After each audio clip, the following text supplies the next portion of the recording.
Hello hi ఇవాళ ఈ అమ్మ ముచ్చట్లో ముచ్చట ఏంటంటే ప్రతి 15 డేస్కి ఒకసారి తులసి దళాలు అల్లి దేవుడికి పెడుతూ ఉంటాం అనమాట దండ కట్టి. మా ఇంట్లో అయితే తులసి ఒక గార్డెన్ లాగా పెరుగుతూ ఉంటుంది. దాన్ని మళ్ళీ కొంచెం ముదిరిపోయినట్టు అవ్వగానే మళ్ళీ మేము కట్ చేసేసి మళ్ళీ ఫ్రెష్గా ఇక ఆకులు వస్తాయి అన్నమాట.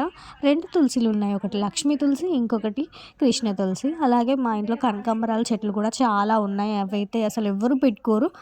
మరి ఎందుకు ఖరాబ్ చేయడం అని మేము కూడా చెట్లకి అందంగా ఉంటుంది కదా అని అట్లనే ఉంచుతాము. కానీ పడిపోతున్నాయి, రాలిపోతున్నాయి, కనీసం దేవునికి పెడితే అయినా దండ బాగుంటుంది కదా అని అలా తులసి ఇంకా కనకాంబరాల దండ అల్లామన్నమాట. ఇది నెక్స్ట్ డే మార్నింగ్ పూజ చేసే ముందు తీసామన్నమాట ఈ వీడియో. చాలా బాగున్నాయి కనకాంబరాలు ఇంకా తులసి. మేము ఎవ్రీ 15 డేస్కి అలా మాకు నచ్చినప్పుడు అలా పెడుతూ ఉంటాము. ఇది ఎర్లీ మార్నింగ్ మందార పూలు కూడా అవి పూయనట్టు ఇట్లా దగ్గరికి చాలా మంచిగా పూసినాయి. ఇప్పుడు సీజన్ తగ్గిపోయింది, చలికాలం కొంచెం తక్కువే పూస్తున్నాయి, ఎండాకాలం అలా వర్షాకాలం బాగా పూస్తాయి.